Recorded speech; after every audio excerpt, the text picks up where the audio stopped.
వాళ్ళకు జ్వరాలు తుమ్ములు దగ్గులు రావంటనా? మీకే వస్తాయంటనా? ఇక జ్వరం వస్తే కూడా పోవండి అంటనా సర్వేకు?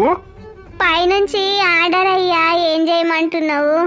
మా సిస్టర్కేమో వాళ్ళు బాధ పెడతారు, సిస్టర్నేమో మాకు బాధ పెడతారు. ఇక సర్వే చేసుకుంటా 20 ఇండ్ల పేర్లు రాయాలి. వాళ్ళ దగ్గర ఏమన్నా నిల్వ ఉన్నాయా, తొట్టిలల్లో నీళ్ళల్లో పురుగులు ఉన్నాయా, నీట్గా ఉంచుకుంటురా, చేతులు సబ్బెట్టి కడుకుంటురా, పిల్లలకి ఎవరికైనా జ్వరం వచ్చిందా, ఎవరికైనా జ్వరం వస్తే రాసుకొని రావాలి, ఇవన్నీ చెప్తారయ్యా. ఇక నాకు ఆడ దోమ గుట్టిందో ఏమైందో కానీ రాత్రి నుంచి చలి జ్వరం వస్తుందయ్యా.